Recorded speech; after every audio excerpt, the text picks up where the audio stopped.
Yo, what's good? This is Reflections of a DJ, the R.O.A.D podcast, presented by DJ City and Beat Source. I'm one of your hosts, DJ Crooked. We got Jamie the Great in the building. Yeah. Nick Lopez. Yo. Jaslyn Rich. Yes. DJ Optic. Hello. And we got our ATL fam in the building, Alex Heisey. What's up, Alex? Shout out to Joey Sick in the building. Hey. We got Knowpa Slaps in the building. What up? Woo, woo, woo, woo. Big shout out to our boy Never Forever. Yes, sir. We're here in Vegas with R&B and Ribs own. Oh. It's okay. My bad. There's something off about you today. Yeah, what happened? Oh, man. You can't have this chair anymore. You threw his hat back too. I'm the captain now. He looked at him like, yeah. That hat is the single source of power for the entire R.O.A.D podcast. What a time. Somebody whitewashed the show. You guys got too much money. Damn, R.O.A.D podcast sold out. you gotta change faces out here. Shit is white corporate now. Hey, yo, what's good? Welcome to Reflections with DJ, the R.O.A.D podcast, presented by DJ City and Beat Source. I am one of your hosts, DJ Crooked. We got Jamie the Great in the building. Yeah. Nick Lopez in the building. Yo. Jaslyn Rich in the building. Woo, woo. DJ Optic in the building. Hello. We got our ATL fam in the building, Alex Heisey. Alex Heisey, what's good? We got Joey Sick from New York. What's good, Joey?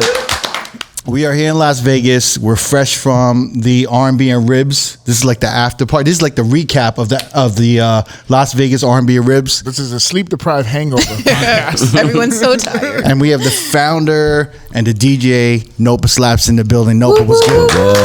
What up? What up, man? Shit, how was Las Vegas? It's been dope. It's Yeah. been dope. Yeah, happy to be here. Yeah, how was last night for you? It was good. Yeah. Thank you, all you guys. It was such a fun day. Everything went smooth.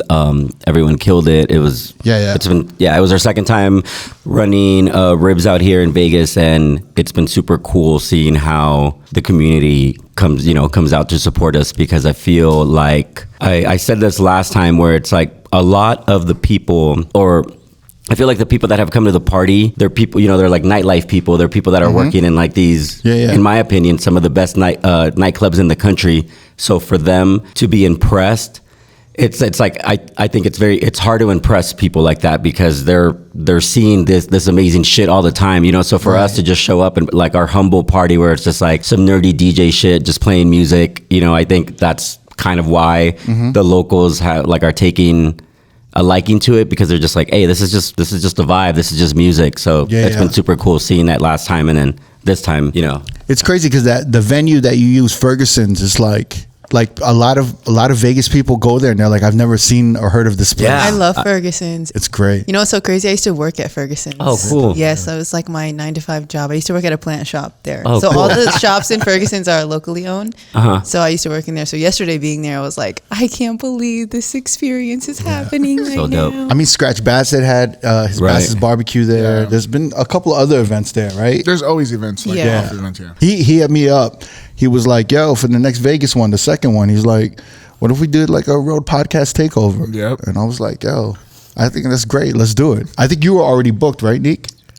I don't know if I was. I think you already you were listed. You listed him? I had already reached out to Jazz. Jaslyn, Jaslyn, right? Because I had And reached then it out was to Nick. Jazz last time, and she was on tour. Yeah. Yeah. And then And I asked. I reached out to Cal, actually. So I put my own bid in. you guys had so Neek started the set at R&B Ribs in Las Vegas, which is yesterday, right? So it was basically yesterday. We're speaking about it the day after. Yes. But yo, your first set was great. It was amazing. Thank you. Man. He played like a City High Caramel remix. Yeah, I haven't we were heard that in a walking in. minute. I was like, this is perfect. He played Babyface. There She Goes. There she goes. The And Pharrell song. he played my favorite Pharrell song. That Number girl. one. That girl. Yeah, that girl. Heard some Casey and JoJo in there. Yeah. It was Yes. a great set, man. Thanks, guys. And then Jaslyn came in and brought all the women together. You know, Yeah. girls love girls. Yeah. Yes.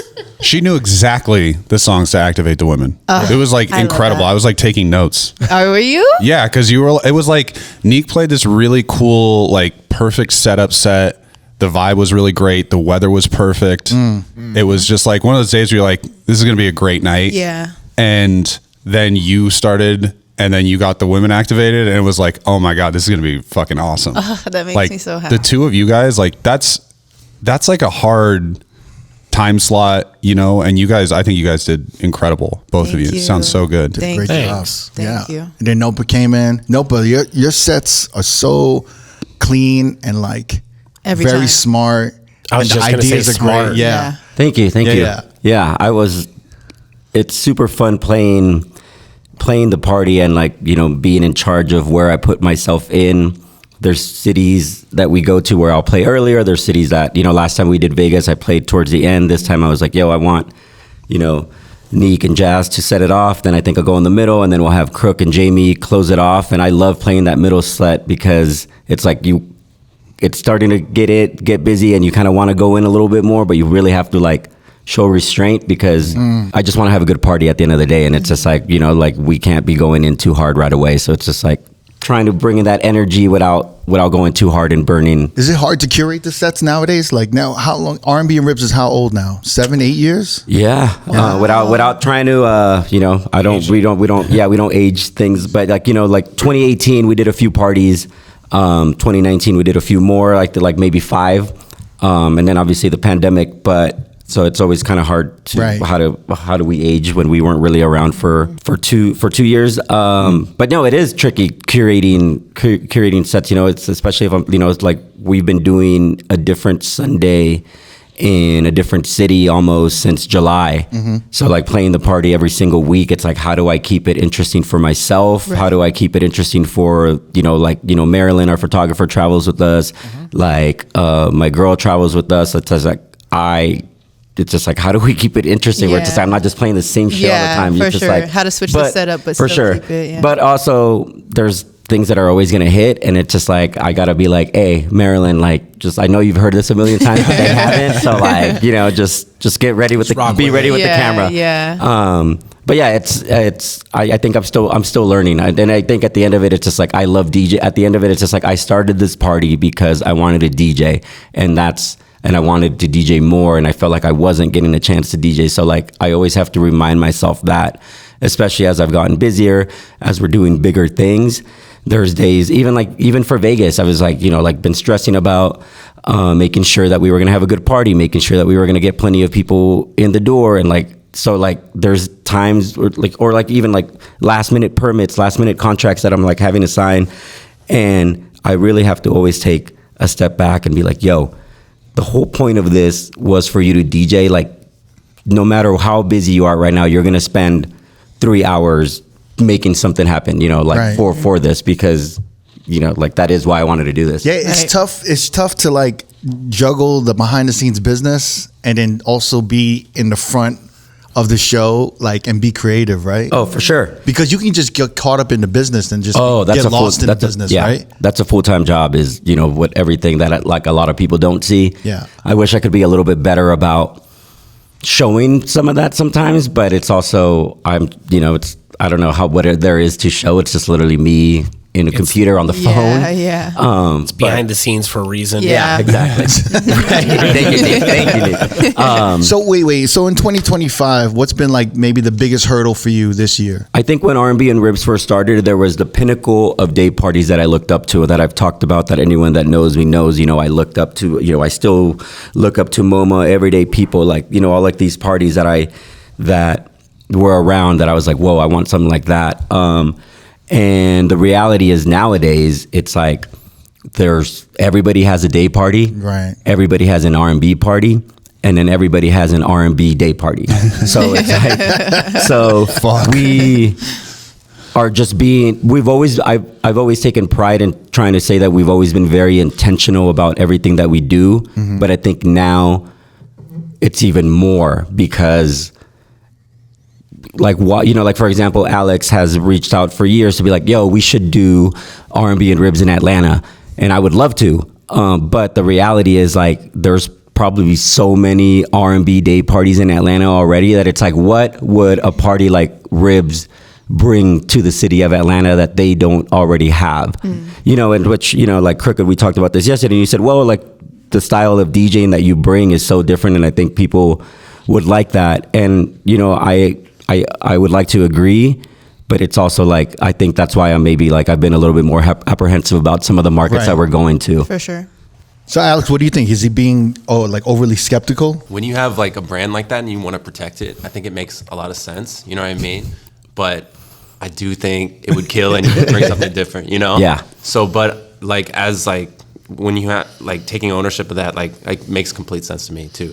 But I mean, you've seen the party because like I remember you did your first party and you proved me wrong because you asked me a while ago. You're like, should we do R&B at Ribs Vegas? And I was like, I don't think it'll work in Vegas. Right? Yeah, you said that. I said that. You said that Such so a many crooked times. answer. That's crazy. Yeah. He was like, I'm thinking maybe Vegas, and I'm like, just don't do on the Strip. I'm like, I can't. For sure, definitely not. And I was like, I remember telling him like, I can't think of one venue, and I didn't even know about Ferguson's. Vegas needed this. Like Vegas definitely needed this. Well, Vegas has like Sim City, which is like the old like the city's biggest R&B party, Yeah. and they're kind of like dominating like that whole crew. But there's all these promoters, Altura, that's doing like they're doing all types of venues. Like that's the thing in Vegas now. In the last 2 years, is that they're hiring like these promotional companies, like these groups that started their own parties, and it's just, I've never seen that before in my life. Yeah, they just had DJ Lex at On the Record, leveraged it. Yeah, And that was a crazy ass turnout. and they sold like 2,500 tickets.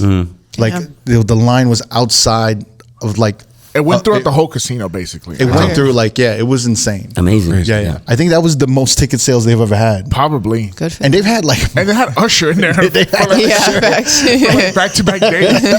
That's crazy. and for DJ Lex. So, Dope. but yeah, I'll say like community wise though, like a party like R&B and Ribs yesterday, I've never seen before at Ferguson's from such a big local group, right? Like even those parties are still on the Strip, and we have so many other day parties and parties that are going around, and Ferguson's is kind of even like a hidden, nook. Like you wouldn't know about it if you just walk by. So to have that many people at a space like that for a Vegas community from somebody who's a native here was really cool and rewarding to see, especially with you guys being based in another state. For you to bring out all those people and have people just enjoying themselves from the time it started to the time it ended, all the way down to the last minute is like a really big accomplishment. yeah. I think it's very important for us to not just show up being like, oh, we're a traveling day party. You've probably heard of us. Like we're here to do our thing. It's like I don't know, that's just never been how we operate. We're like, even for this, it's just like let's do it with the R.O.A.D podcast because we know that y'all are a big part of the DJ scene out here. Right. Like we did Honolulu this year, and it's just like, okay, we partnered with some of the local DJs out there as So well. cool. So it's just like always making sure that we are, we don't just show up like, all right, Like you just don't set up shop. You're kind of like moving with the community in some ways. for sure. That's And- out there. Like meeting in the middle almost. Yeah. That's so dope. Yo, roadies and roadies for life. You already know that we rock heavy with DJ City. It's our go-to record pool to download the latest music, edits, and remixes for our DJ sets. So now, Road listeners can join DJ City for only $10. $10? Only $10. That's almost 70% off the first month. Make sure you scan the QR code or click the link in the description or go to djcity.com/offer/road to jump on this great deal. Seems like the focus this year has been like expanding to different cities, right? So you've done Honolulu, you've done Hawaii for the first time. I know you started in Austin, and when I saw you in Austin for the first time, it was at South by Southwest. I was like, I told Jamie, and I remember I've said this before, I was like, if he can capture the same energy that he has at El Rio in San Francisco, then he can do this anywhere. He did it at Coco. And he did, and you did it in Austin. I was like, he's got it. He's got that same vibe here, and it's the same fucking vibe in Vegas. You proved me wrong, As soon as y'all went to yeah. Japan, I was like, oh, Yeah, I know this is crazy. insane. Japan was the first time this year as well. No, right? second time. Second time? Yeah, we So did. dope. Yeah. How was Japan? It's amazing. I mean, I can't, we did it for the second time, and I still can't believe that we do a party. And then we did it last year, and we had a great turnout. And then this year there was, even more people, and I think for me, what always, is proof of concept, proof of success. Is when you see repeat people. So being in Tokyo this year, seeing some of the same people come back and be like, Yeah. Knowpa, we're so excited that you brought the party back. We're so stoked. You were telling me before that there's certain songs that don't hit in Japan. Yeah, that like hit in this, like it would be a huge banger in the States, but it doesn't hit. Yeah, it's so interesting playing the party over there because, you know, I mean, I don't know why, but they love American culture there. Like they think that Americans are like, you know, like just R&B, hip hop, American, like, you know. So we're only playing like basically a lot of the same songs that we played yesterday. Like we're playing there, and it's, you know, but like dancehall Afro beats is huge there. Right. Cool. So like I remember I played Chakadima's Murder She Wrote, and like as soon as it hit from the one, it was like roars, you know, throughout the whole crowd. And then I think like maybe 2 songs after that, I played Usher, You Don't Have to Call, and like it was like nobody was like, wow. But Hey, wait from you don't have to call to you don't have to play this.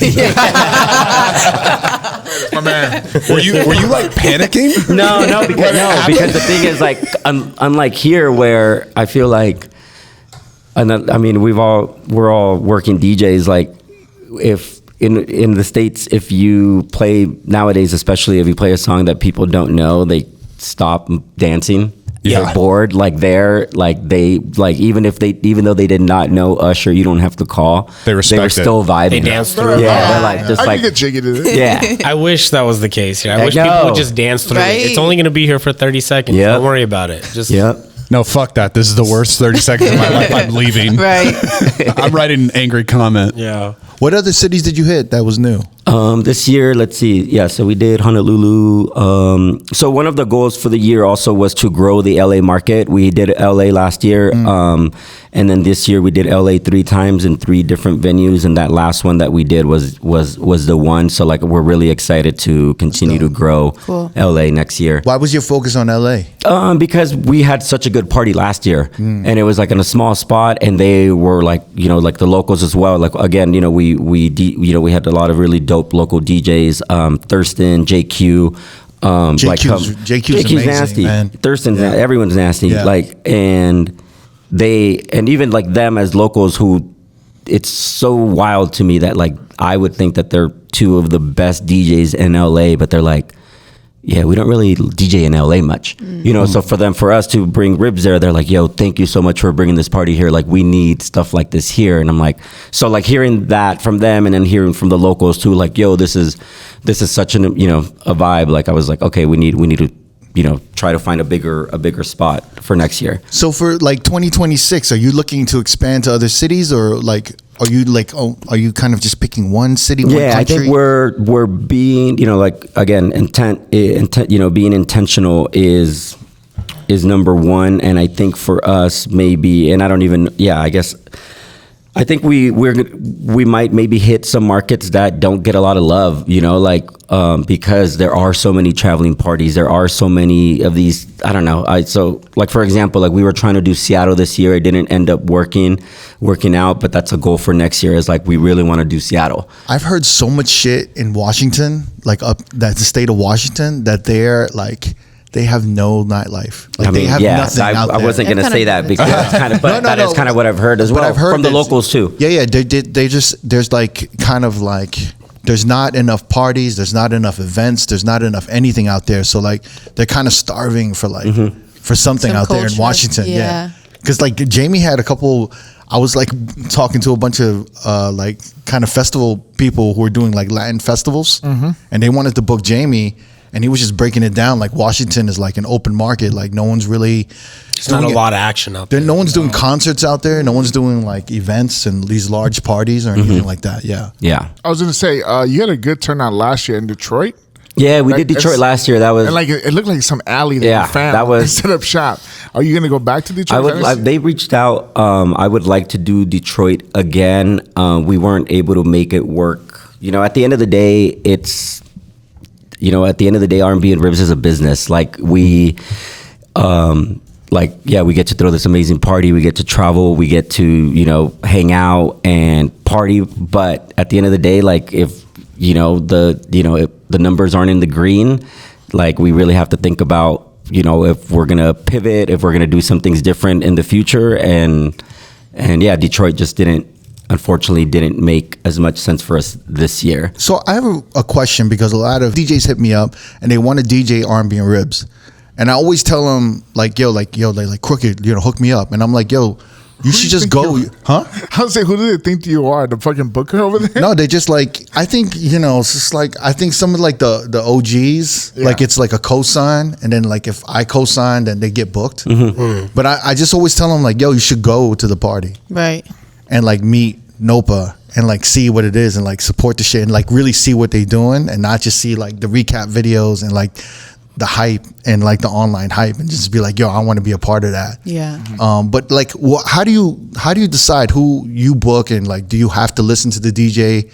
Do you accept the cosigns? Like, yeah, I mean, a cosign from anyone in this room would speak volumes. A cosign from anybody that you respect is always gonna matter. I think I used, like when the party first started, I had this very big rule that I wasn't going to book anyone that I hadn't seen DJ out, before. And I really stuck by that for a long time. And I felt like that is why the party, like, in my opinion, did really well off the jump from year one, was because I was like, yo, like, I'm only booking, I don't care how many people you can bring. I don't care, what, like, I've heard you DJ and like, I just want you to play because you're dope. Obviously that's gotten harder now as we travel. So like now, like, like we did elsewhere in Brooklyn a couple of times this year. And I was trying to, I went to London for the summer and I went to this DJ, his name is DJ Khalid. And I went to this party called Shapes in London. And it was like maybe the best party I've been to all year. Wow. And him and like his set was amazing. So I reached out to him because he actually lives in New York. And I reached out to him to try to book him. And he was actually, it was crazy because he was actually going to be in San Francisco while we were. That's crazy. But he was actually like super cool. He was just like, do you mind if I send you like a list of DJs that I think that would be dope instead? Yeah. And he sent me a list of like, 5 different ones, like one of them being Gab Soul, who we just had at the last one. Her. And like, I actually just worked with her on R&B. She was show. nasty, so good. But anyway, so someone like Khalid or someone like a DJ that I respect, it's just like, okay, cool. Like you understand the vibe. I mean, he throws a party as well. So he was really cool because he was just like, hey, like, here's this person. I like putting them on when they're on a little bit earlier, or like so that they can like go with a little bit more selected, selection cuts. And those are all the different things that I go into curating everything, right? Where it's just like, hey, I think that someone like Neek, who I think is a super dope DJ, but I know that he is more of a selector that wants to get his shit off and not necessarily feel the pressure of like having to play swag surfing later on, Right. Like, and it's just like, hey, I take pride in knowing that I'm gonna put Neek on a little bit early, but he's gonna shine in that slot, and I think, and that's how I think about when in every city that we go to is just like where, in fact, that's one of the most challenging things, but also something that I know, Crooked, you're giving me shit about because I've literally, like, maybe I've had a couple of drinks and I'll be like, bro, I am always so proud of my lineups. Like, everything. I'm you're just like, I did that. I did that. It's just I did that. Nailed it. And then you went on next. And then it's just like, and I feel that for the most part, I think that I usually get them right. Like, where it's just like, I try to just catch the vibe. Even if I haven't heard the DJ out before, I've like, listen to their mixes. I've seen, what the type of DJ that they are. Yeah, and this should be a note to the DJs that are listening that want to get on the lineup of like, post your stuff, invite the people that you're intentional about to come see you and watch you, and then you never know when the opportunity might just come about for you. Is there a certain element that you're looking for DJs, like moving into 2026? What kind of DJs? You want like kind of shellers? You want people that can rock the party? Like, what are you looking for I think in DJs right now? Because you have an email where you kind of explain to us like what kind of vibe you want us to, how you want the early sets to be and the prime time sets to be, and then you have this note where you're kind of like, we just want you to like rock the party, like don't try to like create viral moments or like showcases. Yeah, right? I mean, that was one of the questions y'all were asking yesterday at the, with the R.O.A.D podcast videos, right? Was just like, do you think that DJs are just searching for that viral moment? And I think that R&B and Ribs, as it started to pick up, there was some moments that kind of like that happened, and I think that happened organically. But you guys started becoming like you saying that you don't want like the DJs to focus on viral moments. It's a little funny because you are one of the parties that started that theme for like the DJs to create viral moments. And I think that maybe there was like a few months or even like maybe there was just a few DJs that came in with as soon as they opened up their laptop, I saw their R&B and Ribs crate, and I saw song 1 through 60, 1 through 50 of like, they were just gonna play this. They practiced this in the room, and they were gonna do this, and this. And this is gonna be the moment. They're like coming in or a showcase. Yeah, and I'm standing behind there, being like, this is not gonna be the moment. Like I already know all the songs that you're playing right now, and I know this room, and I know that this isn't the vibe. And wait, so why do you say it's not going to be the moment? Because if they're over preparing with this set, of course, with like this showcase that they think like it's going to be a boiler room set. I'm not here to like shout or like shame anyone, but I do have a lot of respect for this specific DJ, and I feel like really, really proud of the DJ that he's become. But like, for example, DJ Ortiz from Houston, Texas, like I first saw him DJ. He actually was the reason we first went to Austin, Texas for South by Southwest on some like, hey, I've heard of your party. Yeah. I'm young, and like you guys would kill it out here. Like let me help y'all do R&B and Ribs in Austin. He did San Francisco, right? Yeah, exactly. He was great. He's amazing. Did a great so exactly. So he's played the party, I don't know, maybe 4 or 5 times now. I brought him out to SF a few times. Every time we go to Texas, Houston, Austin, he's the guy. The first time he played Ribs SF, I know he had a 100% pre-planned set. He was on second, so it worked because, like it's more vibes. And he kind of like knew that was going to be his slot. I was like, yo, okay, now you killed the second slot. Next time he played, I put him on a little bit later. And I, like it still hit, but I still saw him kind of like just, this is his set that he's prepared. So like the following time when I booked him, I remember like telling him, I was like, hey, James, or like Ortiz, I was like, hey, I love you, bro. You're an amazing DJ. That's why, and I'm going to continue to book you. You're going to continue to be a big part of this party, but like no more pre-planned sets. Like, like it's okay to put your combos together of like some of the shit you want to get off. Right. But just, you're here to rock a party, and like I've seen you rock a party. And in fact, one time when I think he had like his set had been finished and he was kind of like, okay, I'm done. And I was like, I was supposed to get on, but I was just like, nah, bro, keep going. Yeah. And then he actually started DJing. Yes. And I was like, bro, that was the best part of the set when he just kept going. So then the last 3 times that I've had him, I'm like, hey, like, I was like, remember? And he's like, oh, I know. And then, and something that I'm like super, super stoked of is like the last time that he played Ribs SF, I think he was on before you, Crooked. Yeah. Momo was in town, and he pulled up on us, and he like after that, no, and then like he literally, Ortiz just hit me up this week to be like, thank you, Kelvin, for always giving me opportunities, always calling me out on like, on me becoming a better DJ, because MoMA just reached out to me right now to book me for Everyday People. Yeah. Beautiful. And I'm just like, I love that. Yeah. That's great, because I was with MoMA, because he pulled up and we were talking. He's like, bro, I'm looking for DJs in Texas. I can't find DJs in Texas. He's like, I'm going to book this dude, Ortiz. Yeah, he's nasty. And it was great. So fun. Yeah. He did super clean ideas, like very like technically amazing. Yeah. Just a really great DJ. And he's super young, right? Super young. Yeah. It's funny, like when you said Ortiz, when he was done with his like pre-planned set and he just started kind of like freeballing, you were like, then he started DJing. He was DJing. And yeah, I was but explain that. What do you mean he's DJing? Now he was looking up and he was like, all right, let me play. This is the vibe. This is, just like what we all do. We're just like, we're, looking at the crowd, trying to, just catch, basically, right. I think I say it in the email, like just try to catch a vibe, guys. Read the room. Read the room. Right. What's good, everyone? This is Neek from Reflections of a DJ, the R.O.A.D podcast. Whether you're just discovering the R.O.A.D podcast or a day one listener, if you've been loving the content or want more, here's your chance to support the pod.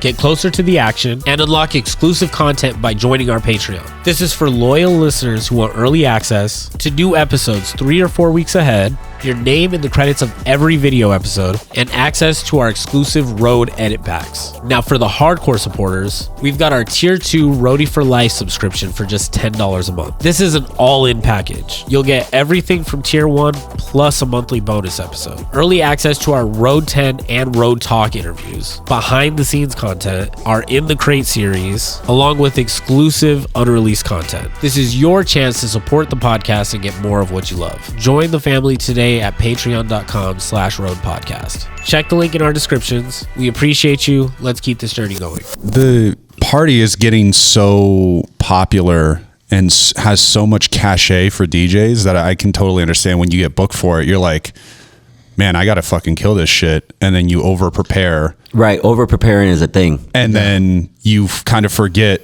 to just be present and have fun. I could totally see. I mean, if I feel like that's the double-edged sword of R&B and Ribs. It's become, because of that moment of so many DJs, almost back-to-back events, like having viral moments.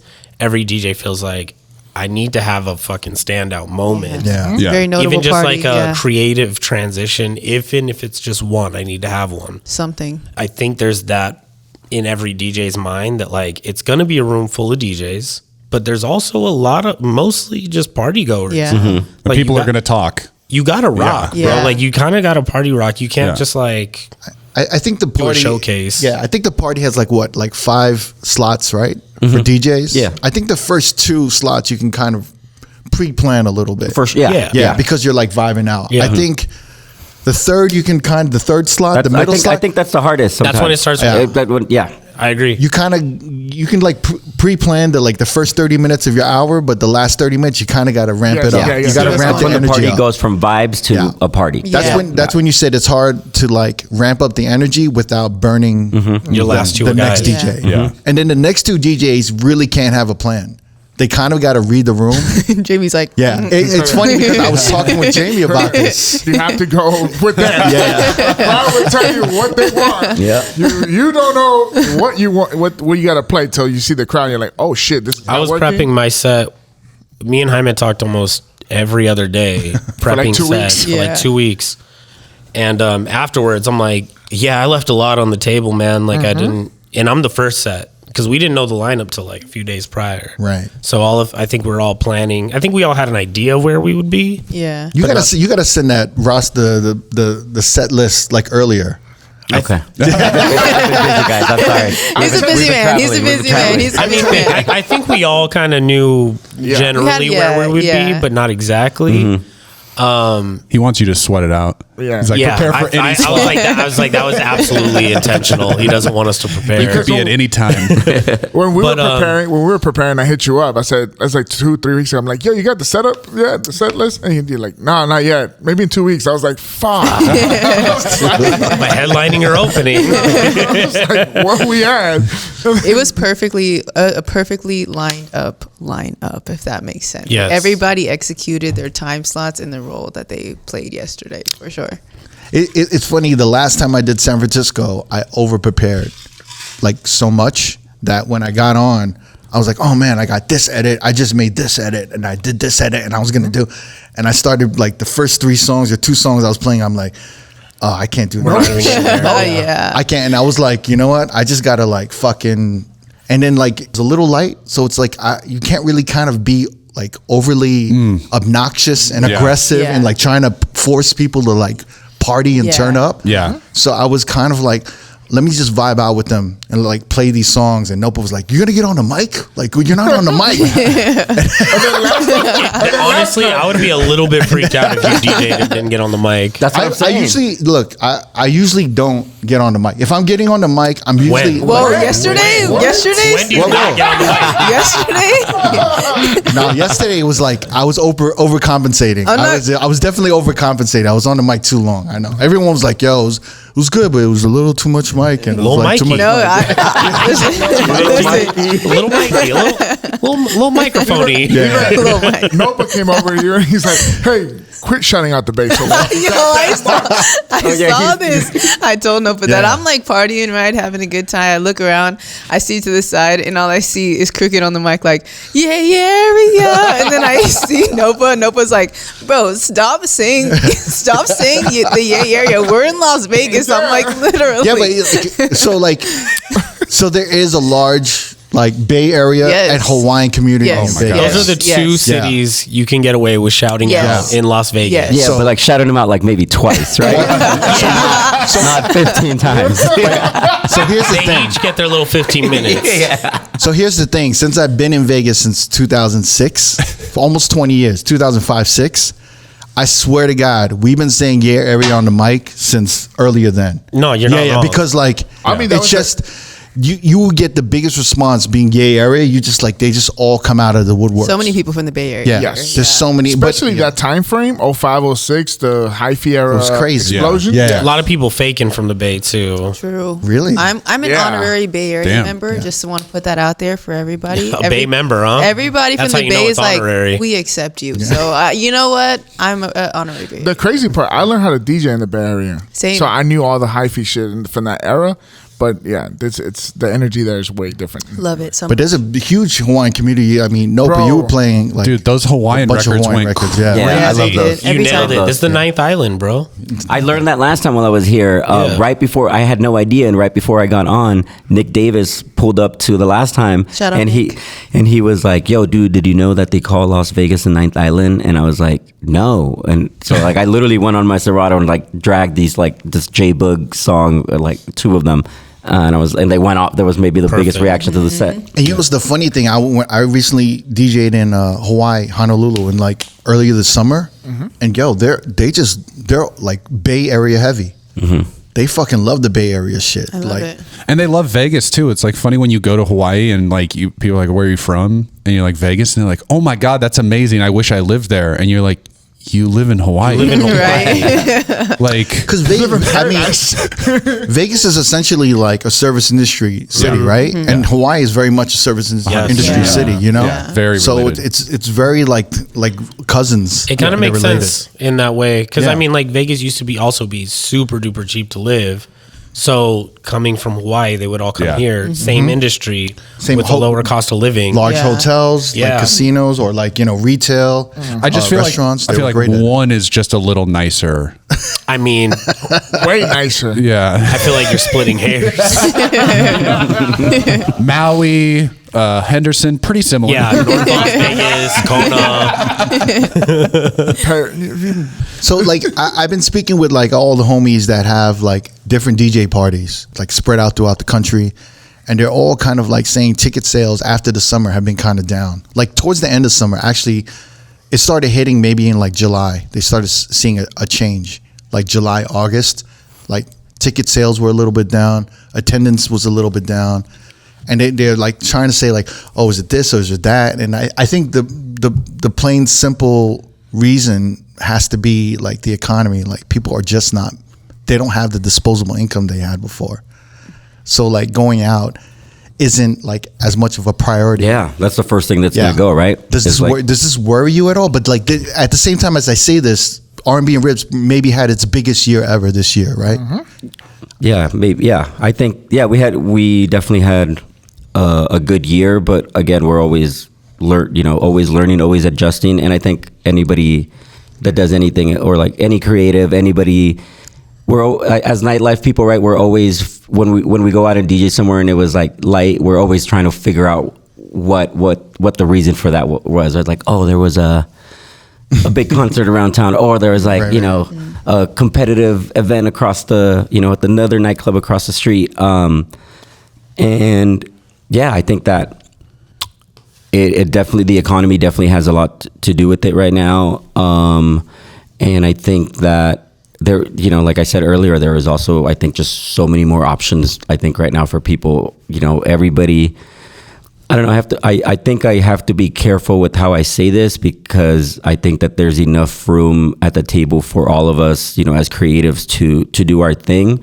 But the reality is that there is, The market's oversaturated. Oversaturation of, and even us, like we're trying to be intentional, and we're like, as we're planning ours, we're ending this season and gonna start planning next season. Like I need to sit down with everyone and like really think about how many Bay Area dates we do next year, because that's home, like, and I love El Rio, and I think that like, we're always trying to figure out what the right number to fit in at El Rio is, and yeah, I can go off topic with that, but it seems like you got to pull back maybe in your hometown, because I even speak to MoMA about Everyday People, and he pulled back from New York this year, and I think he might even pull back even more next year. It's just one of those things. I mean, right? it makes sense. Like, you can oversaturate your own home base. Of course. Especially when you start traveling and you start seeing, your home starts seeing that, oh, it's popping. Right. So maybe I'll just catch the next one. Yeah, I think there's The sense of urgency in other cities is Right. different than the one at home. well, there's a kind of like spoiled. Well, it's not spoiled, but it's just everyone supported this party since the very beginning, so it's not as new anymore. Yeah. And it's just what I'm saying. And Yeah. it's almost like when you've had something like great, but after 5-6 years, it becomes like a standard. Yeah, there's it like becomes like just like, oh, that's just what it is. There's value in having It's one of the great exclusivity. things we have here. Yes. You know what I mean? Like, so we'll just catch the next one. Yeah. It's not going anywhere. Right. We're maybe starting to do some events here in Vegas, and all my homies are saying, yo, don't fucking try to push ticket sales in this climate. In 2026 and the end of 2025, the last quarter, do not try to fucking push ticket sales, because it's like people don't have the fucking disposable income. Yeah. And Just it's like, and now is the perfect time to really just let people come in and like build something. Like just have them come in for free, get like new people coming in, having it free, having it be a vibe. And then when the economy maybe starts getting better in the next 2-3 years, you can start charging at the door or doing course, like yeah. that and start building it slowly. Yeah. Yeah. I mean, I always think about when I first started R&B and Ribs, it was like, the reason I wanted to start this party was I just wanted to have a good party. Nothing else. And I was going to do whatever it took to have a good party. Well, you also weren't getting opportunities from the nightclubs. Right. And so it's like you almost had to create your own platform, right? Right. And then a lot of DJs did what you did, and now there's like an oversaturation. I think I saw a video with Mike Nasty speaking, and he was like, oh yeah, I there's saw that too too. many DJs with Because I think parties. he was on this podcast saying everyone should start their own party, and now he's like, actually, I misspoke. Yeah. DJs, I feel like I please did stop see throwing that. their own parties. Shout out Mike Nasty, man. Every time he speaks, man, he goes viral too. Yeah. Every time. I need to bring him back to the podcast. No, he's hilarious. So, I mean, is that the case? Are you kind of preparing for 2026 where you're like, all right, we're gonna be a little careful, a little cautious? Yeah, And I think that because you had the biggest, I guess it was almost like an R&B and Ribs festival for Labor Day weekend, right? Oh, it was massive. Would you have like 4,000 people? that was 10,000. 10,000 Damn. people. So we did 10,000 with we had Ashanti perform, and yeah, that was a full on, basically a festival. We didn't want to call it a festival because I think that everything gets called a festival these days. So we were Right. just like trying to be like, if we are going to actually do a festival one day, we actually want it to be this huge Yeah. thing. But that was 10,000 people, and that was the most. Was it on the pier by like the Midway? Yeah, it's at the Midway. Yeah, It like was, you right guys, outside. you guys like threw like homegrown Portola. Yeah, That's basically. fucking crazy. Wait, how do you prepare for like kind of like a 10,000? Oh, that's like 100% pre-planned set. There is no reading the crowd there. There isn't. No, Yeah. not at all. It's just very, like you're there, you have to go and you're putting gotta on know, yeah. you're putting on a performance. But you had like different stages, right? Mm-hmm. So how many stages did you We have? had 3 different stages. The inside ballroom was one of the main stages, and we had the outdoor main stage, and then we had another warehouse stage where we had the homies. They throw. There's a collective called Silk where they play house music. So it was like a house stage inside. Wow. So wait, how long did it take? Oh, we planned it for a whole year. A whole year. Yeah. What was the thought process behind this? Like, what made you want to do this? Do it like a 10,000 capacity event like this? It was, like us working. We had worked with the Midway on like what we had. We did DJ Jazzy Jeff there a couple years ago, and I think that they were very. So the Midway is this venue in town. They throw amazing events. They throw a festival as well called Portola, and they reached out to us being like, hey, like we would love to partner with you guys on doing something for this next year. And we just started thinking about just different acts that we can book, and it was like the list of people that we had to what it actually became. Just it was like every day it was just like Ashanti. We had maybe booked Ashanti, and then it was like, oh, actually she's not going to be able to do it. And then we went through a list of like, so at one point I think we were going to do Bryson Tiller and Mariah the Scientist, and I was like, that would have been dope as well. But then it ended up, Ashanti, all of a sudden, Ashanti's team came back and was like, actually, we do have the date available. But yeah, it was just a whole year of planning, like not just the music side, but also the food side, which was kind of stressful, but also a lot of fun as well. Like where it could normally we have like one vendor here for 10,000 people. Maybe needed a few more than that. Yeah. So with that, how far up did you need to like start promoting? Like 3 months in advance? I think maybe Yeah? I think so. I think. And then at 2. what point when you're like, well, oh shit, the sales are good or the sales are not good? Like, was there a point you were worried? Thankfully for this one, no, because we knew from the jump like that it was like in the Bay Area, especially, like people know us, they know R&B and Ribs, they and then once we had like an artist like Ashanti, it was like, holy shit, she's playing this party. Yeah. So I feel very lucky to say that. I feel like that's kind of the vibe for next year for some of these DJ parties is to like start bringing in acts. Yeah, I mean, for us, we are going to do it again next year. Like, we're very excited to announce what we have planned, but I never want to lose the essence of what R&B and Ribs is, which is like what we all experienced yesterday, and like what like Jazz telling me that was like the most fun she's had in a long time DJing. It's just like I want to create that. For me is just like why I started this party, why R&B and Ribs exist.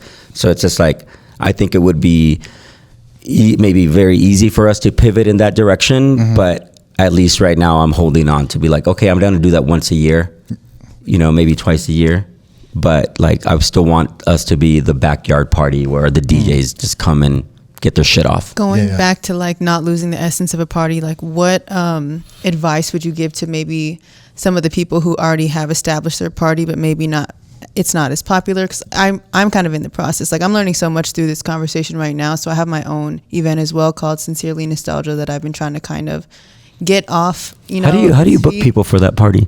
I'm like, are you interested? But no, it's that in itself, it's a lot on the back end. It's a lot behind the scenes. Like you said, at the end of the day, it is a business. If you are a full-time DJ or somebody, trying to pave their way. So what advice would you say you would give to maybe people who have established parties and also feel like, maybe I'm kind of losing the essence of this? Because it's happened too. Once you get bigger and your party starts growing, it can be very hard for even the crowd to kind of change the narrative of like what your party is and how they experience it. Oh yeah, man. Nowadays it's so scary. Yeah, it is. Like we worked so hard to make this right, and it's just like after we did 10,000 people, like it's like I can't help but to. I mean, it's my job, but it's just like I start going through what was the overall feedback, what was the overall like word from everybody that was at the party, because I know that I was on stage, I was backstage, I was here. You have a whole different perspective of it. But I always, like, even when I was on stage, like there, like I am such like a party thrower at the end of it. Like I'm DJing, but I'm thinking about what does the person in the middle of that crowd, what is their experience like right now? Yeah. Like, are they having a shitty time because this is way too many people? And maybe like, cause like, I'll say like, for me, I'd be like, holy shit. Like, I don't know if this is, but I always, and yeah, it is scary because nowadays, like, all it takes is like one person talking shit on TikTok that goes viral for like all your hard work to be done. And that's. But that's been like kind of the big menacing thing nowadays is that everyone's becoming a de-influencer. They're going on TikTok and they're talking about their experience at some event, some day party. I mean, I know people that had to deal with that, like I don't think that we need to, maybe we can bleep it out, but like, the homies, they literally had somebody went on TikTok and was like, just talking on their phone, like, what's up with these parties, blah, blah, blah. And it's just like, yo, like you probably went to the party one time and were there for 30 minutes. And like, you're going to like, the thing is everyone has a platform now. Yeah. So everyone can just speak freely. Yeah. Which obviously has its pros and cons, but I feel for them because I know how much work goes into it. Yeah, I think all these de-influencers on TikTok that are like kind of like that's a word, huh? De-influencer, de-influencing. That's a crooked trademark. Oh, is it? Is it? No, I think I don't so. know. I never heard that before. But that's Except like right that's now. like influencers that talk shit. De-influencing is like not where it's like they're giving you the raw, real, like Feedback. Yeah. like they're giving you the raw, real kind of experience. Not glamorous. Where it's not like I'm not VIP, I'm a regular Right. general admission. Consumer, I yeah. see. I'm a regular consumer. I'm giving you the consumer review Opinion, of what yeah. what I'm experiencing. That what is like kind of de-influencing because the influencers are kind of they get the VIP. Right. You know, they Oh, get for like sure. they get the free PJs. meals. Special They're treatment, getting the yeah. free meals at Michelin restaurants. They're getting the best hotels at resorts. So they're not really showing you the real. a little They're not biased. exposing Yeah. the real experience of what it's like. like what's the guy in New York that just like pops up on his lunch break to all the Michelin star New restaurants? York, Yeah. the New York Turk. I've never seen that. I New wanna York see Turk. that. He's great. Yeah, those videos are amazing because Yeah. he's just like, I'm gonna go buy a Zara dress shirt to be able to go eat here, Right. and but now it's becoming But now a little people more know him. influencer. yeah, now, now people are for sure. afraid. They Like know the him. restaurants Yeah. are afraid now. Yeah, because they're like, well, we no, fuck I with mean this guy, he's it's a sitting bad down with look. J Yeah. Balvin now. Yeah. So like J That's Balvin, crazy. you know, like J, like they already know it's already becoming like set up. Like people want to get in business. They're like they're knocking on New York Turk's door. Like, oh, come to our restaurant. You know, J Balvin has a restaurant. Let's try to A find a way to collab. do an organic Yeah. like TikTok about this. Well, like all You know? advertisements in general, like are becoming a lot more like shot with an iPhone or something. Right. It's like, Blurred. Yeah, like Yeah. they want it to look normal as possible because if it looks too professional, sometimes like you're just gonna manicured, right. you're just Yeah. gonna scroll past it because you Yeah. don't want to be sold an ad. So Right. Oh, for sure. you just want to be tricked Right. into. I've heard that a lot of these de-influencers that are like critiquing these parties are actually in the industry. So they're actually DJs or they're promoters, and they're going to like these events. It's like a psyop. You like this? Is, Well, oh they're shit! trying to find moments that like prove that this party isn't doing well. So So that they can start their own. well, no. So yes. So it's kind of like Damn. you know That's fucked. this like let's say Shady. But this is how it is. So like let's say like I have a party and I'm a DJ. I go to this huge party. It's a mega party in my city. And I'm like, oh, they play all the same shit. They play all the same songs. The DJs play all the same songs. It's getting tiresome. They never try to play new music. And I just kind of make sure that I'm capturing moments where they're playing the same songs. Or I'm like capturing moments where maybe the vibe is a little like flat, you know? They're just looking for something. They're looking for Yeah. anything. And the thing is, they can create any narrative they want on TikTok. The haters are leveling up. Yeah. And not only that, they're getting rewarded for it. People love that. People love that shit. They think it's like, oh, it's like a perfect opening to talk shit. So if you're getting rewarded and validated, if Right. your opinion's getting validated, you're going to double down on that. And then at the end, they're like, if you want to go to a party that's not like this, come to my party. That's crazy. Yeah. Too. So it's like, it's become this like kind of like, I can feel like the stress like emanating off you hearing this That's shit. just like more things to keep me up at night. oh, it's a thing. Like I'm talking to motherfuckers like all over the country about like everyone going on TikTok, kind of just hating, and especially now there's like venues closing. There's DJs are kind of struggling with work a little bit more. Promoters are struggling with work a little more. They're doing whatever they can to like get by. This is the new player haters ball. Shoot. But they're getting rewarded like on TikTok. But They're getting the views, they're getting the comments, and it might be working. It might be it's one of those things where I think there was just a review on TikTok on a Somber show. And this woman's just like, Somber's a great artist. Has a young following. She's like destroying his performance and saying this is the most awful performance. Like the crowd was horrible. They're all teenagers, and she's 25. She's like, this is the worst experience I've ever had. I'm like, what is this? And this is like her most viral video. So is she going to do it again? Of course she's going to do it again. Yeah. She just got millions of Let views the on hate this. flow. Right. Yeah. So sad. Yeah. But It's just like a sign, right? Like if I'm selling muffins and all of a sudden I start selling guns and the guns are selling out, I'm be like, I guess I need to start selling more guns. Yo, that's a crazy transition. muffins and guns. Muffins, guns. I mean, That's crazy. Welcome to the South. I just saw Tondo post. He posted a picture of Buc-ee's, right? And he was like, wow, only in the South you can buy like, gummy bears, guns, and, a towel at the same place. And at the end of the day, though, I think it goes back to being intentional about your party, right? Like real recognize real. Those people all outside of that one person who's talking shit about, you know, what you have going on, those people will still be able to come and support Right. you know? Is it hard to focus on like Knowpa slaps the DJ, like as a career versus like Yeah. R&B and Ribs? Because everyone connects R&B and Ribs to Knowpa. For sure. like, I think I'm like constantly trying to beat the Knowpas and R&B DJ allegations.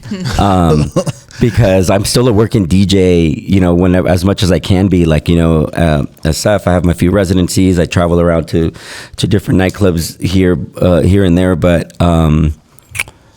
yeah, it definitely is. I think that I was at Sidebar in San Diego one time DJing, and this dude, I was wearing an SF hat, and this dude came up to the booth and was like, "You from the Bay?" And I was like, "Yeah." They're like, and he like takes a photo of me to send to his friend who was from the Bay, and who was a club owner in the Bay, to ask him if he knew who I was. And he was like, "Hey, my boy says he knows you." He's like, "You're good." I'm And I was like, crying. "Oh, shit." But then he showed me the reply that the friend had gotten, and he was like, "Oh yeah, that's Knowpa. He's an R&B DJ. He's more of the R&B guy, R&B DJ." And I was like, literally while I'm at like Sidebar playing like, you know, hella Latin up tempo shit, like Right. but yeah, I think that's something that I always try to focus on, is to, the reality is like, I love all music. You know, I love dance music. I love, you know, hella Latin shit. And I want to continue to play, you know, I want to continue to you know, play as much music as possible. But also, you know, R&B and Ribs has been super busy. It's, you know, so like that's kind of where my focus has been this year. But it's hard. You get typecasted almost, right? Oh, I think all Like of in us this one as night. we all DJs, do. all of us are For sure. easily typecasted. For sure. Right? Is there a genre, or are there like rooms that you want to play in that you don't get to play in?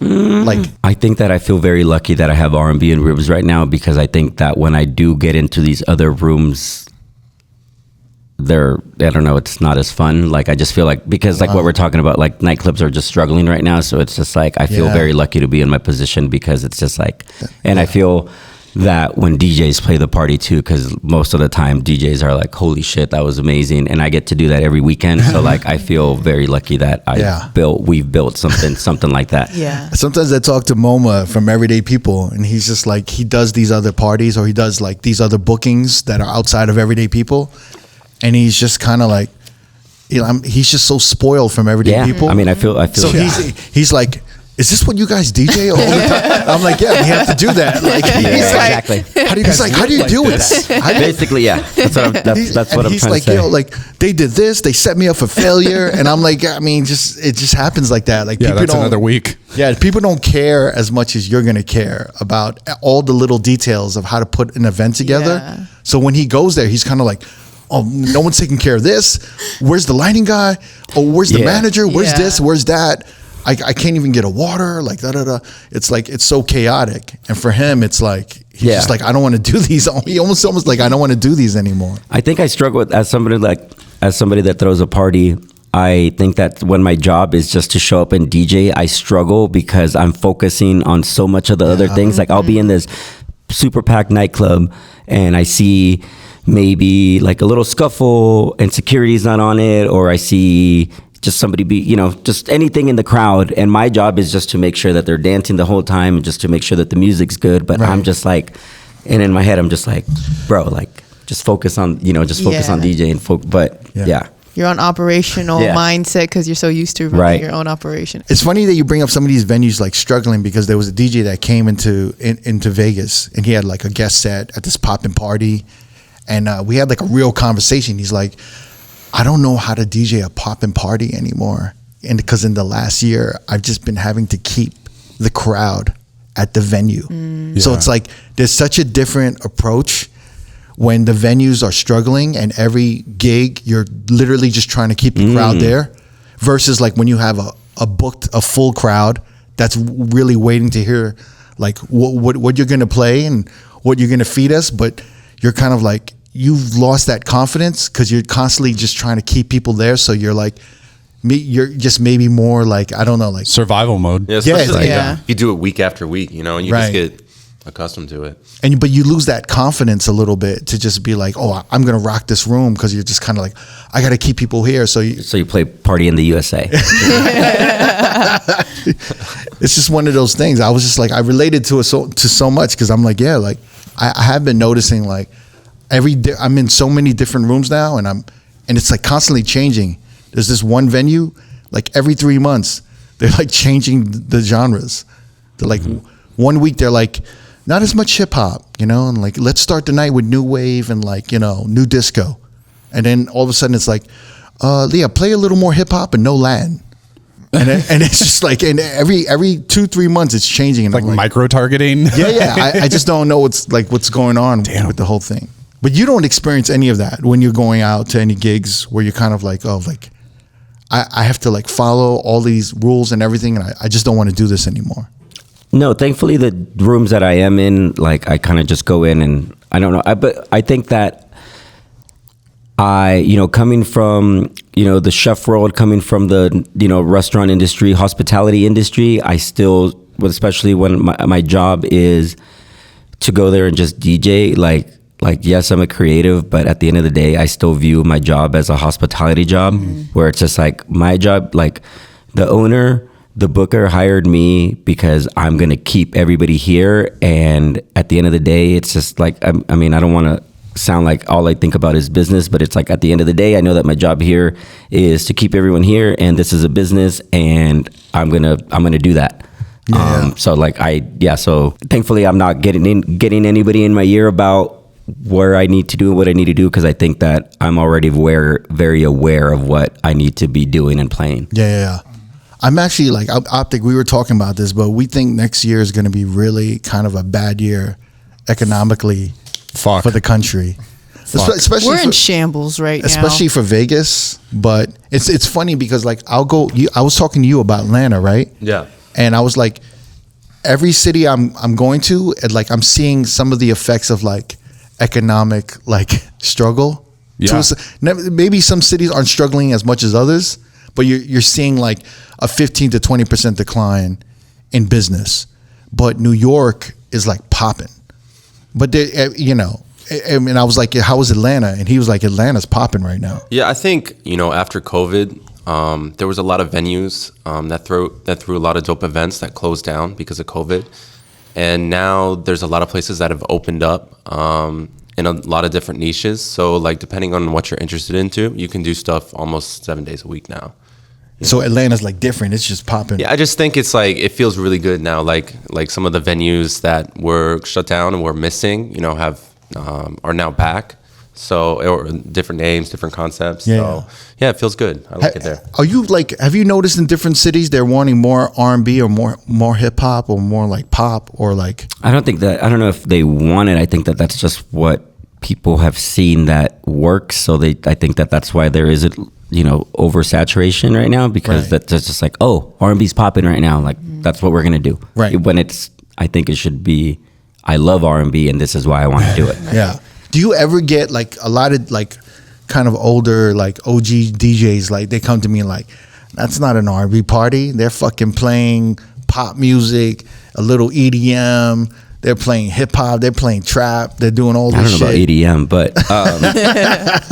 but yeah, of course. There's haters everywhere. But do you think it's kind of like, I feel like sometimes people are using the genre of R&B to encompass like all this hip hop. I think that for me, and when I first started R&B and Ribs, my idea, I at least now, like I think that I call it it's an R&B inspired party, but but more so, I think that like how far can we stretch the genre of R&B that is not just 2000s era Usher, 2000s, like the true R&B, because for me there's like so much more than that. There's like super soulful house. I think that like the especially like the reggaeton Latin music of like maybe 5 years ago, like just because they had dembo drums over them, if you really remove that, like the melodies, that was R&B to me. Yeah. And or even like I know Crooked, like yesterday you played Disclosure Latch. Like, yes, that's like a classic house song, but like for me, that's like the vocals are, like Sam that's, Smith. Yeah. I think Sam Smith recorded it halftime, maybe. Or I don't know. Really? I'm not sure. I might be making that up because I could definitely see that. I know. With the "Don't Forget My Love" track, the Diplo Miguel track. I know that's Miguel did that on halftime, and Right. I feel like Sam Smith did that too, but I might be wrong. So Yeah. but it would make sense if it was true. But you're saying like there's certain genres that are just have the feel and For sure. have the And- energy of R&B, but, right? And don't get me wrong, there's definitely times where like Swag Surfing is not an R&B song, but also like it's also how you sell it, where it's just like I like to say like, hey, if you're gonna like in the email that I send out, in the advance, I always say like always remember that this is an R&B party, so like always bring it That's back. home So if you're base. gonna do so like if you are gonna do that, like then right back, like you maybe in the next song or 2 songs after that, you're gonna remind a little Mariah Carey, like Sprinkle to a bring it little back. bit, yeah. Yeah. The party's a feeling. It's not a I think genre that- bin, right? Yeah, Like, for sure. I think that eventually too, it's just like people want to turn up. They've had so many drinks, and Yeah, right. Yeah. they like. I think that's why those early, those the first 2 early sets are very much more R&B focused. And as we start turning up, like that's when we can kind of like, get loose with. there were some people really, really, really turning up yesterday. Man, that there were- front row that front row was yesterday was crazy. crazy. What was his name? What was his name? Our guy? In the white shirt? Summer of Love. Summer of Love. Is that the guy in the white shirt? Yeah. Wait, that was my- your This guy friend. is a No, legend. no, I don't know him. I don't know him. That's actually my That was my his brother. That was his name. His Well, name. his shirt said Summer of Love. He And brought the energy though. he came to party and twerk. He was twerking to Chris Brown Deuces. That's how I knew that he was on it, because I'm like, dude, what an interesting song. I'm like during my set looking at this man like he is here for a good I mean, time. I think he was even twerking at like when Neek was playing, and then he was still like hours later. all day twerking. Stamina. Somewhere else. All day I twerk. So on the schedule for R&B at Ribs 2026, can you announce some of the cities that you're going to be hitting? Yeah, so we're running back New York. We did the first time we did New York. We did one last year. We did 2, and then next year we're going to be in New York 3 times. Elsewhere, it's like one of our. It's an amazing rooftop in Brooklyn. We're actually doing London next summer, so that'll be a new one. I went to London for the first time great. this past year and just had the best time. And What were you hearing out there? I mean, I love UK rap. Me too. Yeah. Like Me too. I love grime. Like I don't know. Like I love British accents. So just like going out and hearing shit like that, like Khalil's party, he was just so quick mixing with it, but like dropping some of that, but also a lot of like dance hall reggae. Right. Yeah, it was a vibe. It's so funny, like in certain cities you can't play any dance, like they're just not receptive to I know. that shit I at try all. everywhere that I go to, but there's definitely some that They just don't like Afro beats and like dance hall. Also in London, like they were playing that genre called UK funky. Yeah. That was like I had never really heard it before, and the DJ before Khalil, his name was Daneo. He's actually an artist. Oh yeah, Daneo. Yeah. And he was like He's a rapping. great artist. He was rapping, and then he would play, and then I was just like, this is amazing. Yeah. And like the whole crowd like was just vibing to it, which I think was the most beautiful part, that they were just like so engaged. So London is going to be New Right. York. and then like we'll do Tokyo again, like because that's that's going to be a yearly thing, thankfully. And then we're working actually. The Super Bowl is going to be in San Francisco next year. So like at the same place that we did Ashanti, we're actually going to do R&B and Ribs block party again next year with T-Pain this time. Fire. That's gonna go crazy. So that's Fire. kind of That's that's gonna going to be be. Fire. Yeah, I'm like, let me put it in my calendar so I can make sure I get tagged. Yeah, so that's kind of what we've been working as soon as that last one is kind So of far. what a lot of the behind the scenes stuff has been going in that. Wow. That's going to cool. be crazy. Yeah, Congratulations. that's gonna be crazy. So like because it's a Super Bowl, you're not going to be on a Sunday, obviously. No. Yeah, it'll be the Saturday before. It'll be a Saturday before. Yeah. Wow, that's big. Yep. So the only new city that you're going to hit up is London. As of right now, confirmed. But Okay. also, again, we are just finishing this season, so like this is when we're gonna start to Right. really think about Yeah. What was your favorite city this year? Ooh, great question. Honestly, Las Vegas is definitely up there. But Honolulu was just amazing. Like the locals were just like this like they can't wait till we do the party there again. Wow. Yeah, I would say Vegas, Honolulu, and then LA has actually been a really, really good. I gotta check LA. The last LA. one. Yeah. This motherfucker bought $1,000 worth of plants. No, that was like feng shui. Yeah, dude, that matters. Shit was sexy, yo. Ambiance matters. Yeah, Ambiance we did matters. this one spot that was basically just like it's like a parking lot that it was just like, here's the space. The space was dope. It fit like over 1,000 people, but it was compared to like a place like, when you think about it, compared to a place like Ferguson's, which is beautiful on its own. Right. Yeah. Like we just show up there and it's very much like yes, we had to get sound, we had to bring all these things in, but it's very much like plug and play. Yeah. Yeah. Like the venue speaks for itself. One of the LA spots that we did, it was like not that. Like yes, we had to bring sound, we had to bring everything, but it was just an empty parking lot. I've been hearing that like Moma just like I talk with Moma all the time, and he says like all of us during parties, we just need to like buy a venue in LA and just kind of rotate everybody in LA. LA has no venues. You would think, yeah, you would think because they have like such nice weather all the time that they'd have these amazing outdoor I'm spots. shocked. But like LA has no venues. Even when we were talking with Pangea Sound, they're like there's nowhere. yeah, They make fucking tire shops into sexy venues, man. yeah. Yeah. And literally, that's what it looked like for him. I was like, Right, oh yeah. my So God. that for that one, we actually spent money to bring in plants because it was like, compared to Ferguson's, compared to El Rio, which I think is another beautiful spot, compared to the Phoenix Hotel, which is another San Francisco restaurant that we do that's like this beautiful hotel from the 70s. It's just like, we can't just be in LA in this empty parking lot that's just, let's try to spruce Spice it up a little bit. Yeah. So wait, I know you're a foodie because me and you, whenever we get a chance to grub anywhere and we're in the same city, we go all out. We like over order. Mm-hmm. So what's been the city where you've been going and had the best food? Got to be Japan, Tokyo. Oh, for sure. Oh, my Japan, God. Tokyo. But also, I mean, New York is just like, I mean, just going there is incredible. Infinite. Yeah. Infinite options. So- Cookie's so proud. Cookie's like, yeah. It's good, man. It's good. Vegas is getting up there, man. I mean, he had a good time just at the Cleaver. So Cleaver's so bomb. for sure. I think it's sometimes it's a little tricky though, because if the party's going till 10, it's so fascinating post-pandemic.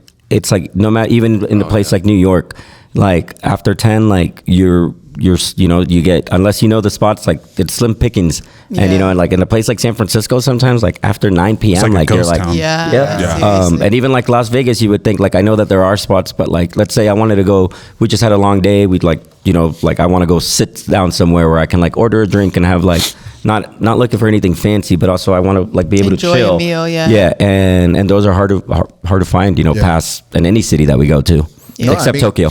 No, next time you're in Vegas, if it's late night, Herbs and Rye is a good steak option. I mean, that's the sister restaurant he went to, Cleaver. Yeah. That's the sister to Herbs and Rye. Herbs and Okay, Rye. dope. They're like Next open time. till like 4, right? Yeah. Oh, wow. And their They food is delicious. And they have Okay. a happy hour like at midnight. Yeah. There's a really great restaurant called the Spearmint Rhino too that we could go to. Oh, yeah. I heard It's about delicious. that. Drake The loves wings are phenomenal. Drake loves going there. No, but I have a question. What's internationally, what is like a dream city for R&B and ribs that you would love to do? I think maybe Mexico City would be amazing. I'm actually going there next month just to check out the vibe. But also, like London or Amsterdam. We're doing London, but I would like to be able to do. Amsterdam would be crazy. Yeah, That'd be I had awesome. the best time in Actually, I was in Amsterdam this summer, and just so randomly to be in town as the same day as Everyday People, so I got to check Wow. out Everyday People Amsterdam while I was there, word. Yeah, and it was like, I think it was like 3 weeks before I got to play. I got to play Everyday People LA this year, and so it was like super cool checking the Amsterdam version of it. It was amazing. So dope. Yeah. That'd be dope. I got to check out the LA one when y'all do it next. Yeah, I want to do it too. And then I think I'm gonna, if y'all do London, I might go out to London. I'm just not to gonna check it lie, out. that's Yeah. also my dream place city to go. So London? I will be in attendance. Oh, so Dope. like road podcast sponsored trip to London? A road You trip. know what? Ha. it might be on the horizon for next year. Flights on Crooked? Might be. Business It class? might be. Hey now. It might be. Spirit now. flies out. We got to go to DC. I don't like. I already like. I have a trip planned. Road. We have to go to DC. We have to go to Atlanta. And, Atlanta's been in the works for like the last two. Yeah. Way too long. years. I think the three major cities that we need to hit up is DC, Atlanta, and then London. Yes. That's on our lists. But if I could coordinate the travel and everything next year, then it might happen. That's contractual. You heard it here. It's on Definitely Super Bowl time. We gotta go Ryanair. Yeah. Well, Knowpa, thanks so much for coming Thank to the you, guys. city and bringing R&B Rips here, and then Thank also giving R.O.A.D podcast, No, that was- A platform. Yes. an opportunity to like take over the party and spin over there. Yeah, that was beautiful. Yeah. Yesterday was very, very special. Very, That was very dope. Let's special. definitely run it back. Very special. Thank you for coming through. Thank you. Yeah. On the Thank you so podcast, much, brother. brother. I appreciate Thank you, it, guys. brother. Love you, man. Yeah, man. Yes. Thank you. If you want to watch more episodes from R.O.A.D Podcast, click either links on the left or the right. Don't forget to subscribe to our YouTube page and get updated on new uploads throughout the week. Peace.